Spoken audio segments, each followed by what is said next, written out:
Հաղորդման գործընկեր Յասաման ռեստորան։ Եթե իմանաք ինչի համար է պետք մարզվել, կզարմանաք, որ մինչև հիմա չեք սկսել։ Ձեզ մոտիվացիա է պետք, մենք կտանք 5-ը։ Եկեք ազնիվ լինենք։ Մենք սկսում ենք մարզվել, որպեսզի մեր արտաքինը լինի հնարավորինս գրավիչ, այդ առողջություն, ինքս իմ համար թարգեք նման ինքնախապեյությունները աղաչում եմ, մենք դա անում ենք, որ լինենք գրավիչ, որ մեր ստատուսը հասարակության մեջ կարողանանք ավելի բարձր տեղադրենք։ Նստակյաց կյանքը դուռ է բացում դեպի հիվանդություններ, Լևոն։ Նստակյաց կյանքը ուղիղ տանում է մեզ դեպի վաղաժամ ծերություն։ Իսկ ծերանալու process-ը երբ է սկսվում, երբ որ մեր մկանային զանգվածը սկսում է ռեգրեսիա ապրել։ Երբ որ մարմինը հասկանում է, որ տվյալ մկանները մեզ այլևս հարկավոր չեն, ինչի՞ս է պետք ավելորդ ռեսուրս տանեմ, արի ես իրանց ճեղքեմ ամինաթթուների, օգտագործեմ որպես էներգիայի աղբյուր ու սպառեմ։ Ստեղծիր քո երազած մարմինը, դա հնարավոր է ցանկացած տարիքում։ Ծերությունից խուսափելու համար, հորմոնալ ստատուսը ակտիվ պահելու համար միանշանակ պետք են ուժային մարզումներ։ Ավելի հաճախ աղջիկները ցանկանում են ունենալ գեղեցիկ նստատեղ, եկեք ուղիղ խոսենք, բարակ ոտքեր եւ գեղեցիկ պրես, դիմում են տարբեր վիրահատական միջամտությունների։ Նստատեղ կառուցելը ամենահեշտ գործողություններից մեկն է։ Պետք է ընդամենը 2 բան՝ ճիշտ մոտեցում եւ համբերություն։ Համապատասխան մոտեցման դեպքում ես ձեզ վստահեցնում եմ, արդեն կես տարի հետո զգալի, տեսանելի, շարժափելի արդյունք դուք կունենաք, ուղղակի միշտ ապեք։ Տուտուս լսել որն է 1000 Հաղորդման գործընկեր Հովակիմյան էսթետիկ կենտրոն։ Դուք դիտում եք միֆ, թե իրականություն հաղորդումը բարև ձեզ։ Մեր հաղորդումը առողջ ապրելակերպի մասին է եւ դրան չհետևելու պարագայում առաջացած առողջական խնդիրների։ Եթե իմանաք ինչի համար է պետք մարզվել, կզարմանաք, որ մինչև հիմա չեք սկսել։ Ձեզ մոտիվացիա է պետք, մենք կտանք 5-ը։ Կզրուցենք բյուրեղ սպորտային ակումբի տնօրեն, բոդիբիլդեր, դերասան Լևոն Հովանեսյանի հետ։ Ողջույն Լևոն։ Բարև ձեզ Կարինե ջան։ Ուրախ եմ ձեզ ողջունել Լևոն ջան։ Ես կրկնակի ու շատ շնորհակալ եմ հրավերի համար։ Շատ պոզիտիվ, ինֆորմատիվ զրույց է լինելու, արդեն զգում եք, չէ՞։ Լևոնը մարզիչների մարզիչն է, ովքեր չգիտեմ ասեմ, գուրուն, հա։ Մարդ ով ոչ է շնչում է մարզիչներին, որպեսզի վերջիններս ոչ է շնչեն իրենց հաճախորդներին, պարապողներին, վարել առողջ ապրելակերպ։ Շնորհակալություն ձեզ դրա համար։ Սրանից ավելի դիպուկ չէի կարող ասել։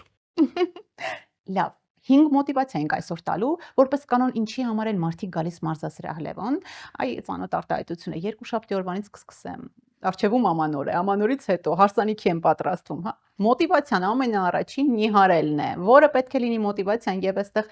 ինչն է միֆը։ Եթե դեմ չեք, Կարինե ջան, կփորձեմ հարցին մաքսիմալ փակագծերը բացեմ, իսկ դրա համար պետք է մի քանի տարբեր դիտանկյուններից նայենք։ Եթե դեմ այլ տարբերակ չենք ընդունում, միայն անկեղծ։ Շատ բարի։ Նախ ինչը վերաբերվում է մոտիվացիային, եթե կարանք տվյալ պարագայում դրդապատճառ որպես այդպեսին դիտարկենք, 2 դիտանկյուն կա, մեկը ավելի վաղ տարիքում, երբ որ դեռ մարդը լիարժեք չի կազմավորվել, երբ որ դեռ սեռահասունացումը, սեռահասունացման շրջանը դեռ լրիվ չի ավարտվել, չի կազմավորվել, ոնց նշեցի, եւ դրանից հետո կարամ իմ վրա օրինակ բերեմ, ես լինելով մարդ, որ փոքր հասակում ծրագրավորվել է, չվախենամ այդ բառից, տարատեսակ կոմիքսներով, տարատեսակ կոմիքսների հիման վրա ստեղծված ֆիլմերով եւ մուլտֆիլմերով, ես ունեի սուպերհերոսի սինդրոմ եւ երազում էի դառնամ տվյալ ֆիլմերի կամ մուլտֆիլմերի հերոսներից մեկի պես։ Հնարավորինս բարի կերպար, sense հայերեն մոռացել եմ բառը, ուշեք խնդրում եմ։ Դա ձեզ հաջողվեց։ Դա ձեզ հաջողվեց Լևոն, շատերի համար այսօր սուպերհերոս եք դուք։ Այդքան էլ համաձայն չեմ տվյալ պնդման հետ, բայց եւ այնպես շատ շնորհակալ եմ։ Հետագայում կբացատրեմ նաեւ թե ինչու։ Այնուամենայնիվ, վաղ հասակում իմ մոտ համար առաջին մղումը եղել է դա։ Իսկ եթե նայենք ռեալ, եթե մաքսիմալ ազնիվ գտնվենք ինքներս մեր հանդեպ, ապա գլխավոր դրդապատճառը, եթե նույնիսկ մարդիկ չեն վերլուծում, եթե նույնիսկ այն ամենակարծրատիպային բանն են բարձրաձայնում, իբր ես ինքս իմ հետ դերդաշնակ լինելու համար եմ ուզում։ Դրանից բխում է ինքնավստահությունը, դրանից բխում է հակառակ սեռին մաքսիմալ կամ առհասարակ հասարակության կողմից տեսանելի լինելու ցանկությունը ներողություն ուշադրություն գրավելը եկեք ազնիվ լինենք մենք սկսում ենք մարզվել որպեսզի մեր արտաքինը լինի հնարավորինս գրավիչ այդ առողջություն ինքս իմ համար թարգեք նման ինքնախապեյությունները աղաչում եմ մենք դա անում ենք որ լինենք գրավիչ որ մեր ստատուսը հասարակության մեջ կարողանանք ավելի բարձր տեղադրենք դա պրիմիտիվ իրականություն է որի հետ մարդիկ չեն ուզում համաձայնվեն նամանավանդ ժամանակակից հակառակ սեռը կանանց մասին եմ խոսում ախր դրա մեջ վատ բան չկա մարդու եթե հավատանք Դարվինի տեսությանը Homo sapiens-ի նույն ինքը բիոլոգիական գլխավոր ֆունկցիան դա սերնդի շարունակությունն է։ Եթե դու չլինես գրավիչ, հակառակ սեռը չի ուզենալու քո այդ սերունդ շարունակի։ Միգուցե ենթագիտակցական մակարդակով մենք սա չենք հասկանում, բայց նպատակը գրավիչ լինելն է։ Այդուհանդերձ շատերը գալով մարզասրահ չեն կարողանում հասնել իրենց ցանկալի նպատակին եւ կես ճանապարհից հիասթափվում են, հետո էլ ասում են դե ինձ մոտ չի ստացվում, շատ դժվար է, խնդիրը որտեղ է։ Հիմա ասեմ, նախ հարցը ինձ թվում է բավականին սպառիչ պատասխանեցի, հնարավորինս հիմա կուլմինացիան ասեմ ու անցնենք այդ երկրորդ հարցին։ Մենք սկսում ենք ի սկզբանե մարզվել, որովհետև ուզում ենք լինենք ավելի ցանկալի, ավելի տեսանելի։ 1 Երկրորդը, ինչի համար են շուտ թևաթափ լինում, տենց չէ, կարելի է ձևակերպել, որովհետև շտապում են, որովհետև ռեալ չեն գնահատում իրավիճակը եւ դա գլխավոր խնդիրն է, չլինելով մասնագետ եւ դա նորմալ է, չտիրապետելով ինֆորմացիային, այլ բնագավառից գուցե եւ կյանքում լիքը բաների ասած տարբեր տեսակի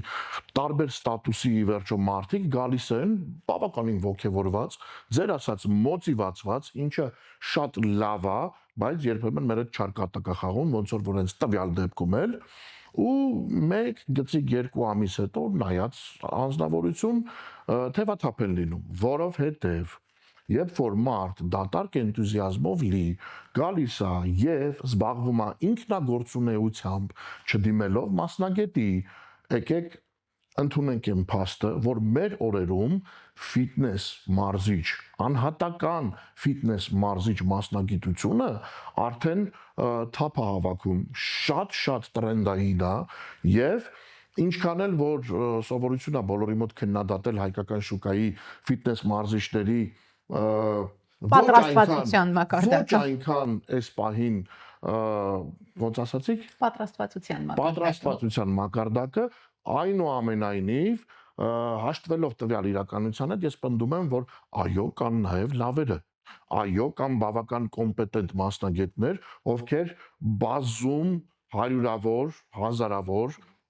հաճախորդների են կարողացել կյանք փոխեն բառից բուն իմաստով պետք չի ամաչել առավել եւս պետք չի ափսոսալ նման մասնագետին դիմելու համար որովհետեւ եթե դուք այդ պահին 1-2 դրամ ավել եք վճարելու այսպես ասած քծիբություն չանելով ներողություն արտահայտությանս համար բայց դուք տևական դիտարկելու դեպքում մեծագույն բենեֆիտներ եք շահում 2 ամիս եւ թևաթափ լինելու փոխարեն դուք 2 տարի հետո լրիվ կատարյալ այլ մարդ եք դառնում երբ որ մարդ սկսում է կենսակերպը փոխել դեպի առողջը զբաղվել ուժային մարզումներով մարդու հորմոնալ ստատուսը փոխվում է մարդ շատ ավելի երիտասարդանում է բիոլոգիական տարիքը իր կխոսենք դրա մասին Լևոն մինչ դրան գալը էլի նպատակը գրավիչ լինելն է ասենք որ արդյունքի չենք հասնի առանց սննդակարգի եւ այո սննդակարգ պլյուս մարզումներ հավասար է գեղեցիկ գրավիչ արտաքին առանց մեկը մյուսի հնարավոր չէ տեսա առողջի մասին չէ տեսեք ասեմ շատ դիպուկ հարց եք տալիս մեծ սիրով պատասխանեմ Կարինե ջան կան որոշ մասնագետներ ովքեր պնդում են որ եթե մարդ ոնց որ ամենաառաջին հարցի շրջանակներում նշեցիք հիմնականում գալիս են մի հարելու համար ես տվյալ բառը մի փոքր չեմ ողջունում ու ասում եմ գալիս են ճարպային շերտը այրելու համար որովհետև նիհարելը իրանից ենթադրում է նաև մկանային զանգվածի կորուստ ինչը ձեր ասած այո այդքան էլ առողջ չի եւ ի վերջո նպատակահարմար չի Դրանից խուսափելու համար ես հիմա բանաձևը կասեմ, բայց մինչև դրան հասնելը ուզում եի ասեի այն փաստի մասին, որ որոշ մասնագետներ պնդում են, որ նիհարելու համար էական չի, թե ինչ տեսակ սնունդ ես դու ընդունում, ինչ տեսակ կալորիայի աղբյուր ես դու ընդունում, կարևորը տեղավորվեց օրվա անհրաժեշտ քո համար գծած չափած կալորաժի մեջ, որը նիհարելու դեպքում բնականաբար իրանից ենթադրում է դեֆիցիտի մեջ գտնվել։ Ժողովրդական լեզվով ասած, ընդհանուրի համար ասեմ, ավելի շատ ծախսել, քան ստանում ենք սննդի միջոցով։ Նման իրականություն չենք կարող չհամաձայնվել, որ կա, սակայն արդյոք մարմնի ինդեքսը, որակը եւ մարմնի էսթետիկան ի վերջո կլինի սլացիկ, կլինի գեղեցիկ, կլինի առանց ցելյուլիտապատ շերտի, թե ոչ, դա արդեն հարցի այլ կողմն է։ Իհարկե լինելու է հազար ներողություն գրափարից համար լղկած տգեղ մարմին։ Այնինչ ձեր ասած սցենարով, երբ որ մարդ սնվում է ավելի գրագետ, սննդակարգը ճիշտ բալանսավորված է, մակրոնուտրիենտները, նույն ինքը սպիտակուցները, ածխաջրերը եւ ճարպերը համապատասխանաբար յուրաքանչյուր սննդի ընդունման հետ ճիշտ բաշխված են։ Ի վերջո մարդը մկանային զանգվածը հնարավորինս պահպանում է, ինչու է պահպանում, որովհետեւ դեֆիցիտի ժամանակ, եթե դու պրոֆեսիոնալ ատլետ ես, անկախ սեռից, զանգված կուտակելը գրեթե անհնար է։ Պահելը հնարավոր է, ճարպային շերտ այրելն է պրիորիտետում։ Նման սցենարով միանշանակ եւ կլինես առողջ, եւ կլինես շատ ավելի գրավիչ։ Այնպես որ դուք միանշանակ ճիշտ եք։ Շնորհակալություն։ Ուրեմն առաջին մոտիվացիան մարզվիր, որ առողջ նիհարես եւ ունենաս գրավիչ արտաքին։ Մոտիվացիա համար 2. Ինչու մարզվել։ Մարզվել, որպեսզի լինել առողջ, որովհետեւ շարժումը կյանք է։ Իսկ նստակյաց կյանքը դուռ է բացում դեպի հիվանդություններ, Լևոն։ Նստակյաց կյանքը ուղիղ տանում է մեզ դեպի վաղաժամ ծերություն։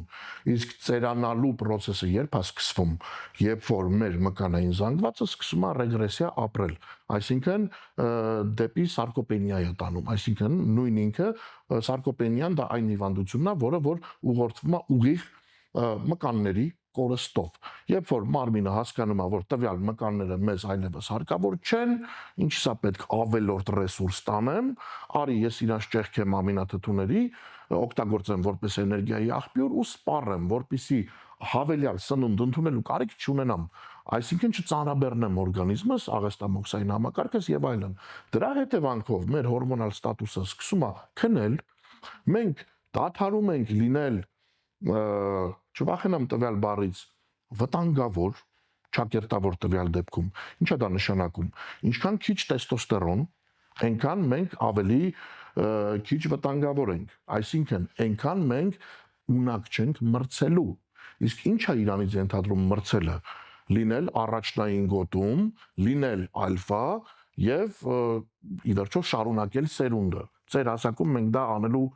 կարիք չունենք։ Այսինքն, ծերությունից խուսափելու համար, հորմոնալ ստատուսը ակտիվ պահելու համար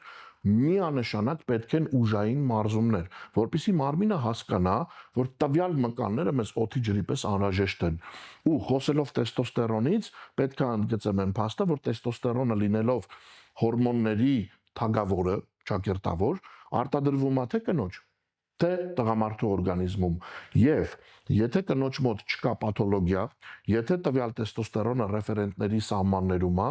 դա միանշանակ միայն առողջության մասին է։ Նախ կինը շարունակում է լինել ել ավելի ցանկասեր, պատրաստակամ է լինում սերունդը շարունակելուն, շատ ավելի գրավիչ է լինում, որովհետև իրեն մաշկը արտադրում է մեծականակ ֆերամոններ, որը ենթագիտակցորեն հակառակ սեռին ձգում է, դրանով է բարձրատրվում որոշ կանանց այդքան ուժեղ ձգողականություն ունենալը։ Մարդիկ չեն հասկանում ոնց, կարծես թե գեղեցկուի չի, բարբի տիկնիկ չի, բայց բոլորը ձգտում են դեպի իրենց։ Չէ, բայց ասենք որ մաշկի որակներ է լավանում, կոլագեն էլ է Մեկը արտադրվում։ մյուսի հետ, այո, անմիջականորեն փոխկապակցված են։ Խոսելով կոլագենի մասին, հիմա ամբողջ կանացի սեռը ծանոթ բառ կլսի, որովհետև կոլագենը առաջին պատասխանատուն է մեր մաշկի էլաստիկության եւ այո, որակի համար։ Ցավով, բայց փաստում եմ, որ դրսից ընդունած բոլոր տեսակի կոլագենի արտադրությունը նպաստող հավելումները չեն աշխատում։ ուզում է նույնիսկ ամենանորարարական հիդրոլիզացված տարբերակը լինի։ Ժողովուրդ, մեր մարմինը դրա կարիքը չունի, որովհետև կոլագենը լինելով պրիմիտիվ սպիտակուցային կառուցվածք, ինքը բավականաչափ ամինաթթվային պրոֆիլ չի պարունակում։ Ուստի, եթե մենք դրսից ընդունում ենք կոլագեն, նա գնում է մարմնի այլ նուժդի, մարմնի այլ կարիքները հոգալու համար եւ միայն լիարժեք ամինաթթվային պրոֆիլով սպիտակուցներ ընդունելու դեպքում կենթանականի մասին է խոսքը գնում, ավելի շատ մսային եւ ծովամթերքի աղբյուրի մասին, որից էլ բխում է մեր հորմոնալ ստատուսի ուժային մարզումների հետ համատեղ շղթայական էֆեկտը, բարելավումը, միայն այդ դեպքում մեր մարմինը հավատացեք բավականաչափ ինքնին կարողանում է արտադրել կոլագեն։ Ուստի ուժային մարզումները ուղիղ տանում են դրան։ Հետևաբար էլի երիտասարդ մնալուն։ Մի քանի կարևորագույն կետ թվարկեցինք։ Ճիշտ է Լևոն, դու սպառիչ պատասխան տվեցիր, բայց մեր երրորդ մոտիվացիան մարզվելու համար դա մարմնակերտումն է։ Ավելի մանրամասն անդրադառնանք, ստեղծիր քո երազած մարմինը, դա հնարավոր է ցանկացած տարիքում։ Տեսեք, ես միշտ պնդել եմ, որ սկսելը երբեք ուշ չէ։ Այն որ ասում են բնության դեմ չես պայքարի, գենետիկայի դեմ չես պայքարի, այդպիսի մի ծեծված արտահայտություն կա, ես համարում եմ, որ մեր ապրելակերպը, այսինքն ֆիթնեսով զբաղվող մարդկանց, առողջ ապրելակերպի, կենսակերպին հետևող մարդկանց չի վերաբերվում, որովհետև ցանկացած տարիքում, երբ որ մենք գրագետ սկսում ենք ուժային մարզումներ կիրառել մշտական հիման վրա, մենք սկսում ենք ակամա ավելի երիտասարդանալ։ Եվ ես համարում եմ, որ նույնիսկ 40-ից հետո, եթե մարդ բնավ չի զբաղվել նախկինում սպորտով ու սկսում է հաճախել մարզասրահ խելացի ուղղորդող մասնագետի հետ, ունակա շլացուցիչ արդյունքներ ցուցաբերելու մի քանի տարի հետո ուղղակի պետքա զինվի համբերությամբ եւ կուրորեն վստահի իր ընտրած մասնագետին, այլ ոչ կա չէ մեր ժողովրդի մեջ տարածված այսպիսի մի երևույթ, փորձում են ամեն կողմից ինֆորմացիա կորզել ու նույն մարզասրահի տարածքում անկախ նրանից որ վճարում են մեկին, նաև մյուսից են կարծիք հարցնում, ինչո այնքան էլ կոռեկտ չի ու չեն ընդունում են փաստը, որ մարդիկ ունեն մասնագետները ունեն տարբեր կարող են ունենալ տարբեր աշխատելաոճեր եւ երկուսն էլ լինեն ճիշտ կամ նույնիսկ երեքը լինեն ճիշտ, սակայն եթե քո մասնագետը հենց քո համար ընտրել է տվյալ ուղին, բարի եղի համակերպվի ու վստահի, իսկ ինքդ քեզ տարակուսանքի մեջ գցելով համ նեղացնելու ես քո մասնագետին, համ ինքդ ես տեղում դոփելու։ Ուստի լսեք ձեր մասնագետներին, okay? Ուրեմն երազած մարմինը հնարավոր է կերտել մարզասրահում, բայց շատ շատերը հեշտ ճանապարհ են փնտրում եւ գտնում դիմելով վիրահատությանը, տարբեր միջամտությունների, սա հեշտ ճանապարհ է թե վտանգավոր փորձ։ Տեսեք, նայած ինչ տեսակ վիրահատությունների մասին է խոսքը գնում, եթե էսթետիկ վիրահատությունների մասին է խոսքը գնում, խելացի մինիմալիզմին դեմ չեմ, որը կարա անդրադառնա օրինակ դեմքի որոշ հատվածներ շտկելու վրա։ Օրինակի համար, եթե կինը ունի տիպիկ հայկական ընդգծված քիթ ու չի համակերպվում դրա հետ, դա որոշ չափով կօգնի իր ինքնագնահատականը բարձրացնելուն, ապա խնդրեմ, ես դա համարում եմ մինիմալիզմ։ Խոսքը դրա մասին չէ Լևոն, էսթետիկայի մասին դեմքի չենք խոսում, այլ մարմնի, մարմնակերտում վիրահատական ճանապարհով, որքանով է դա ընդունելի տարբերակ, որովհետև ավելի հաճախ աղջիկները ցանկանում են ունենալ գեղեցիկ նստատեղ, եկեք ուղիղ խոսենք, բարակ ոտքեր եւ գեղեցիկ պրես, դիմում են տարբեր վիրահատական միջամտությունների։ Ազնիվ գտնվելով հանուն արդարության կա մեկ բացառություն, որը որ ինչ-ինչ տեղ կարա ընդունելի լինի։ Օրինակի համար, եթե կինը արդեն լուրջ զբաղվում է սպորտով, տվյալ դեպքում ունենալով մինիմալ քանակություն պրոլակտինի, որը կրծքագեղձերի արտադրման պատասխանատուն է, կանացի սեռական հորմոն լինելով, այսինքն կա այդպիսի մի փաստ, որ մարզասրահում պրոֆեսիոնալ ատլետների մոտ, աղջիկների մասին է խոսքը, կուրծքը փոքրանում է։ Երբեմն իսպառ, ապակա հազար ներողություն, Okay, այդ դեպքում կարանք ընդունենք, որ աղջիկը կարա զուտ էսթետիկ հաճույքից ելնելով գնա իմպլանտ դնի, ընդունեցինք։ Բայց եթե նույնը դնենք դիտարկենք նստատեղի համար, դա կատարյալ հիմարություն է, որովհետև նստատեղ կառուցելը ամենահեշտ գործողություններից մեկն է։ Պետք է ընդամենը երկու բան՝ ճիշտ մոտեցում եւ համբերություն։ Ստեղ եւս մեկ անգամ գալիս ենք այն կետին, որ մասնագետը ձեզ կուղորթի կհասցնի այդ կետին։ Ես ձեզ վստահեցնում եմ, չհաճող նստատեղ չկա։ Մեր նստատեղը լինելով եռաշերտ, գլուտեուսները նույն ինքը, եթե մասնագիտականով անվանենք, ամենամեծ, ամենաուժեղ մկաններն են համարվում, կարող են իրենց վրա ահռելի ծանրաբեռնվածություն տանել։ Համապատասխան մոտեցման դեպքում ես ձեզ վստահեցնում եմ, արդեն կես տարի հետո զգալի, տեսանելի, շարշափելի արդյունք դուք կունենաք, ուղղակի մի շտապեք։ Տուտուս լսնելը որն է 1000 Շնորհակալություն Լևոն, մոտիվացրեցիք այս պահին մեր լսարանին եւ ինչի համար մարզվել, մոտիվացիա համար 4-րդ մարզվիր հորմոնալ հավասարակշռության համար։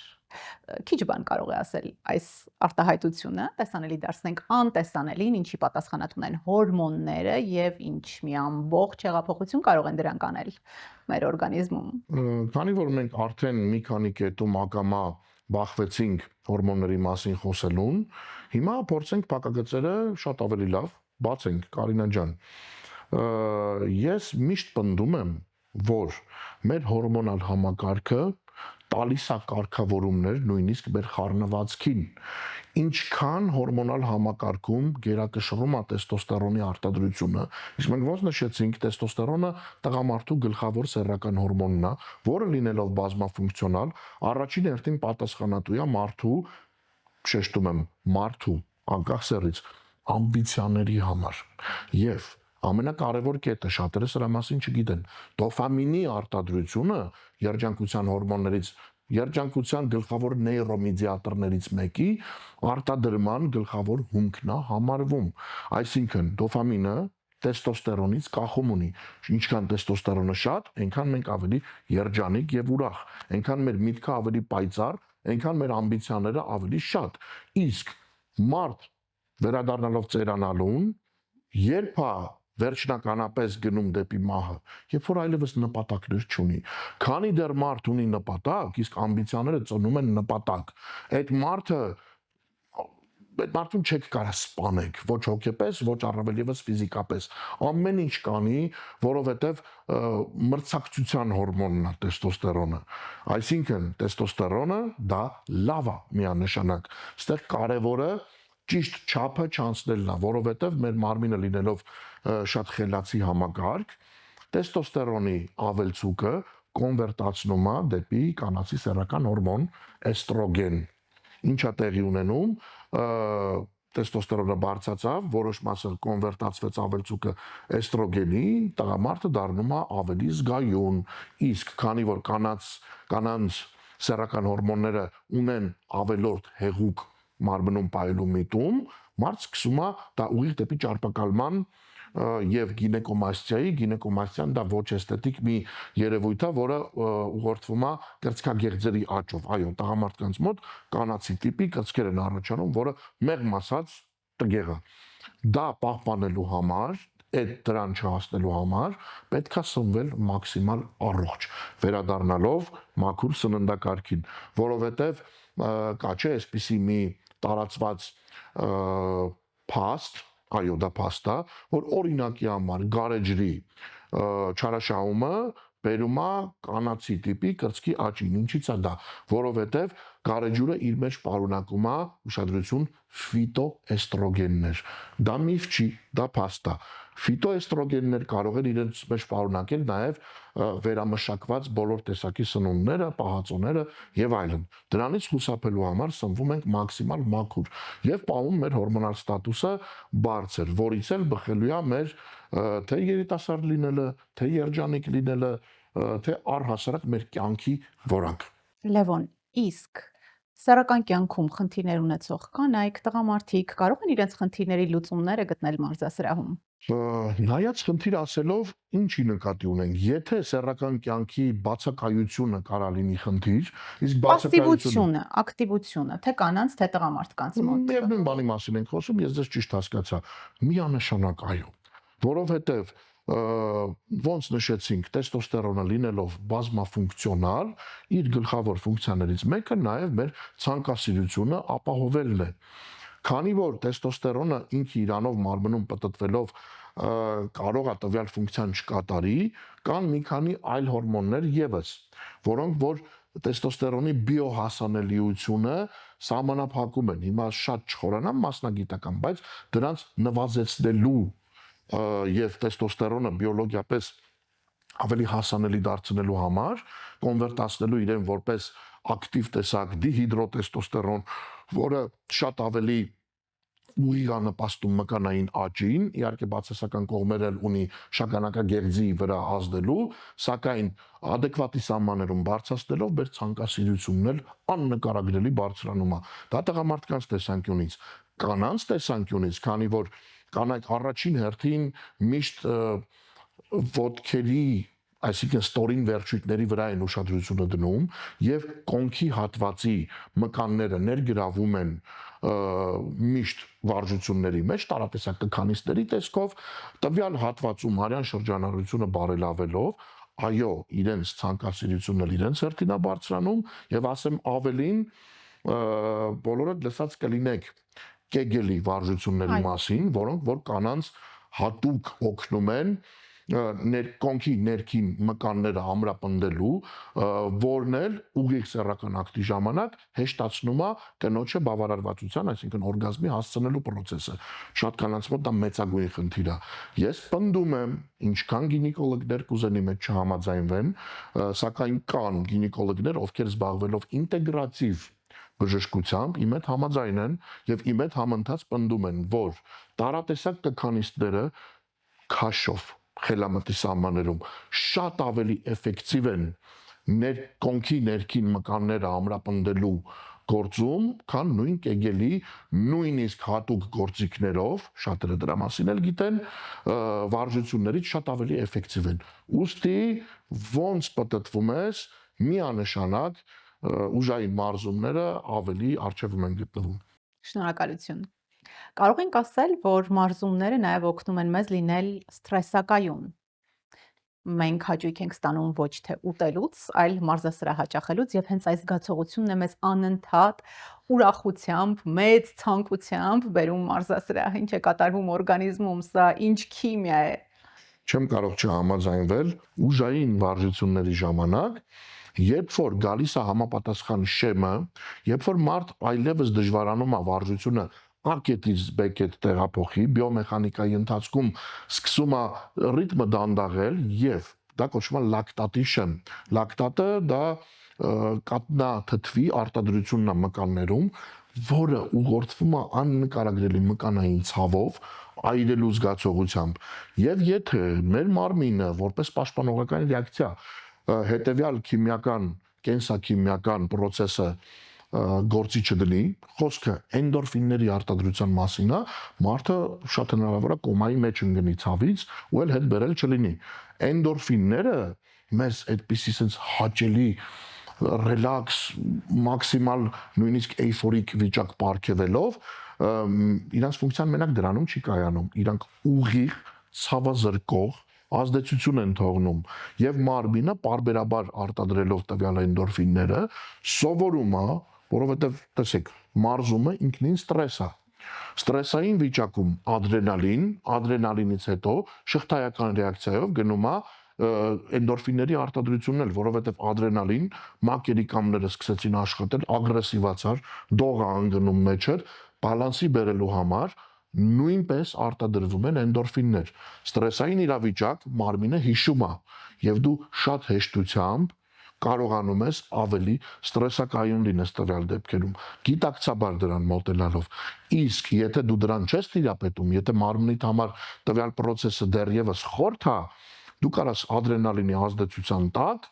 շատ վատ բաներ անես։ Ինչու մարզվել մոտիվացիա համար 5 եւ ամենահզոր կարծես թե մոտիվացիա է։ մարզվիր, որ կարողանաս քնել։ Անքնությունը դարի հիվանդություն է։ Շատերը չունեն այն քրերի որակը, որը օգնում է նաև մկաններին հանգստանալ, վերականգնվել, իսկ չքնելով, այո, մենք չենք կարողանում բավարար չափով վերականգնել մկանները մարզումներից հետո։ Իսկապես օգնում է մարզասրահը քնել։ Տեսեք, չափի զգացումը պահպանելու դեպքում միանշանակ այո։ Հակառակ դեպքում նույնիսկ խանգարելու է, որովհետև վերադառնալով հարցաշարի առաջին կետին, երբ որ մարդիկ ինքնագործունեությամբ են զբաղվում, չափը չեն գիտակցում եւ կա մի այսպիսի փաստ, եթե օրինակի համար մեր մկանային համակարգը պահանջում է 48-ից 72 ժամ վերականգնվելու համար, մեր նյարդային համակարգը, կենտրոնական նյարդային համակարգը զգալիորեն ավելի շատ ժամանակ է պահանջում։ Եվ բարբերաբար մարզվելով, բավականաչափ հանգիստ չտրամադրելով մարմնին, մեր նյարդային համակարգը անընդհատ շարունակական մնում է գրգռված եւ որոշ ժամանակ հետո կախված ինդիվիդուումի ծեր ասած ստրեսակայունությունից հնարավոր է մարդ ակամա դառնում է ջուրագրգիռ, իսկ քանի դեռ նյարդային համակարգը գրգռված է, խորը քնի ֆազա մտնելու մասին խոսք անգամ գնալ չի կարող։ Ինչու եմ ընդգծում խորը քնի ֆազա, մենք ցիրկադային ռիթմերը գիշերվա ընթացքում 3-ից 4 անգամ մտնում ենք խորը քնի ֆազա, որի ընթացքում մեր հիպոֆիզը, գլխուղեղի առաջնամասը արտադրում է STG, սոմատոտրոպնիկ գորմոն, որը աճման հորմոնը լինելով, նույն ինքը սոմատոտրոպինը, մեծագույն վերականգնողական պրոցեսներ է ապահովում,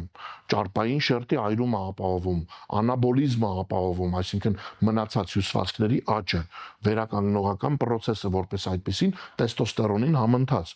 Մեր ողջ վերականգնողական թե մտավոր, թե ֆիզիկական պրոցեսները քնի մեջ են տեղի ունենում, շատ ճիշտ եք։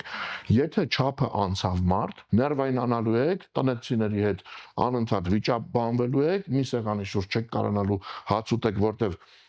կնոջ ճպճպոցը ներվերիդ վրա ազդելու է, կամ հակառակը նայած ով է ջուրագրգիռ վիճակում, դրա համար նման իրավիճակներից խուսափելու համար չափի զգացում պետք է պահպանել։ Պահպանելու դեպքում խորը քնի ֆազան էլ ապահովված, շարունակական պրոգրեսն էլ ապահովված։ Ամփոփելով ասենք Լևոն, ինչու պետք է առողջ ապրելակերպը կենսակերպի վերածել։ Մենք տվեցինք 5 մոտիվացիա, այդուհանդերձ ձեր եզրափակիչ խոսքը։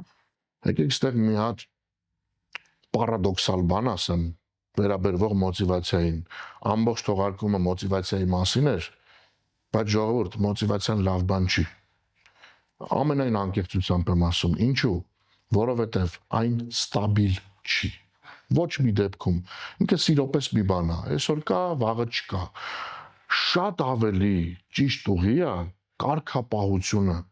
կենսակերպ դարձնելու համար, Կարինա ջան, միայն մոտիվացված լինելով, օրինակ եմ բերում,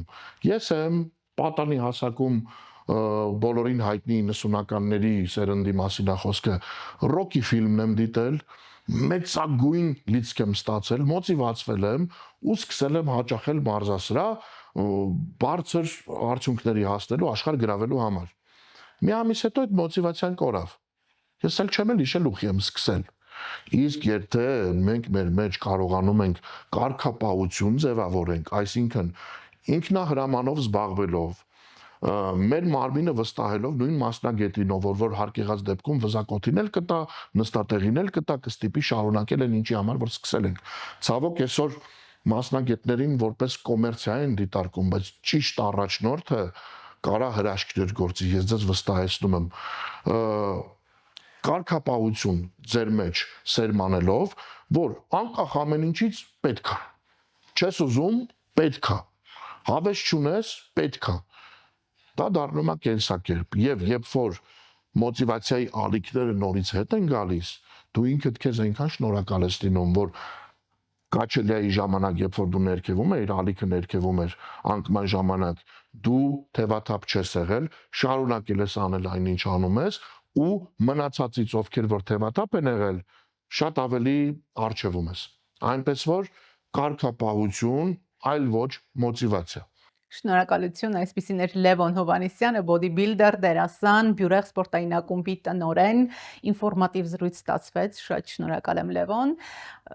Դուք տիրապետում եք ինֆորմացիայի ուժին, իսկ ինֆորմացիան մի բան է, որը կիսվելուց չի պակասում, կիսվեք այս ինֆորմացիայով ձեր ընկերների հետ։ Ես ուզում եմ շնորհակալություն հայտնել նաև Հովակիմյան էսթետիկ կենտրոնին իմ տրամադրության համար։ Մասնագետներ, ովքեր հոգ են տանում քո գեղեցկության մասին, մինչ դու հանգստանում ես։ Վստահեք մասնագետներին, եղեք միշտ գեղեցիկ եւ երիտասարդ։ Հովակիմյան էսթետիկ կենտրոն, իմ գեղեցկության հասցեն։ Մինչ հանդիպում։